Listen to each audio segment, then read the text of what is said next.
Leh, emangnya terus mau ditangkap? Saya bilang kok sama anak buah aku, nggak usah takut. Kalau kalian ditangkap aku datang kok.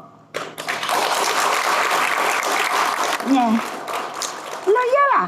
Masa hanya perlu dengan saya, dirimu juga harus berani dong. Demi apa? Bangsa dan negara. Saya tidak bisa mengomentari terkait hal itu ya.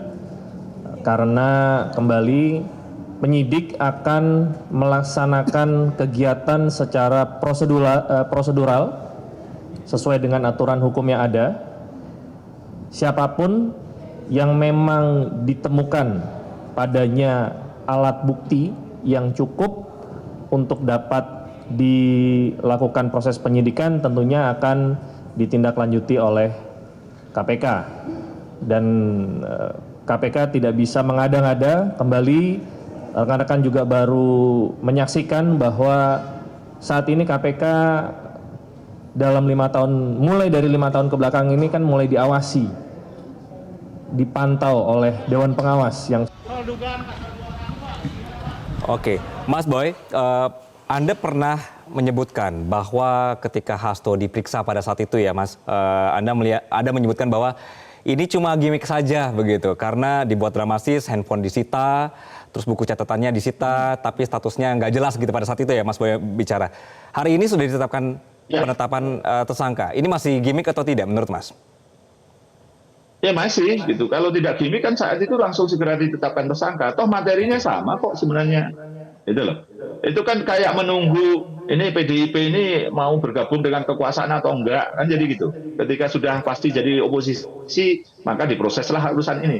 Tapi kalau kemarin-kemarin kira-kira PDIP gabung dengan kekuasaan, bisa jadi nggak akan diungkap juga. Gitu kan.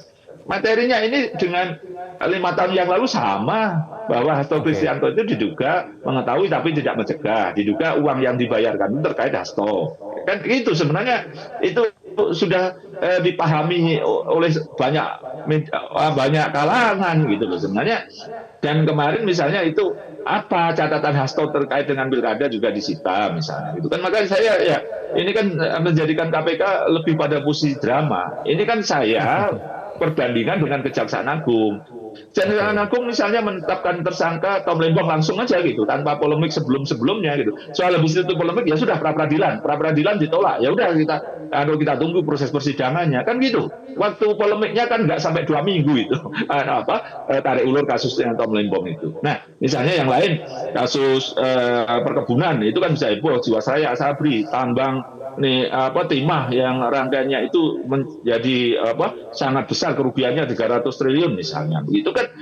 Ya, masa KPK itu kan ada penyidik dari kejaksaan. Masa pimpinan KPK tidak tanya? Bahkan pimpinan KPK juga ada unsur dari jaksa, Pak Tanak, periode kemarin begitu. Tapi ini menjadi sesuatu yang KPK dulu lebih substansi, EKTP itu bisa dibongkar begitu, tapi habis itu menjadi hanya OTT, polemik, terus kemudian jadi di antara pimpinan KPK tidak kompak, bahkan tanda kutip berseteru dengan Dewan Pengawas gitu. Kemarin-kemarin Dewan Pengawas bahkan dilaporkan oleh Bareskrim, oleh pimpinan KPK. Tapi ketika tadi Pak Tesa mengatakan bahwa mereka prosesnya prosedural loh, karena sudah diawasi oleh Dewan Pengawas gitu. Ini kalau kita menangkap semua kan menjadi suatu yang antagonis atau saling bertentangan, kemudian saling tidak mendukung klaim-klaimnya itu gitu. Jadi makanya saya itu kan sudah langsung pra-peradilan tahun 2020 bulan Januari, bulan Februari sidangnya Pak Ratmoho kalau nggak salah hakimnya waktu itu, masih ingat saya ingat itu. Saya minta ditetapkan tersangka Hasto Kristianto dan lawyernya gitu. Tapi tidak dijawab waktu itu. Dan kemudian sekarang baru ini kan apapun tidak bisa dinafikan, masyarakat tetap melihatnya ada pro kontra dalam penetapan Hasto Kristianto sebagai tersangka sekarang. Karena kita sudah mengingatkan dengan untuk jalan yang benar, kira-kira gitu, dengan menyidangkan Harun Masiku in absentia, tapi tidak digubris itu. Masih.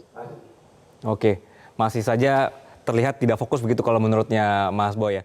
Jelajahi cara baru mendapatkan informasi. Download Metro TV Extend sekarang.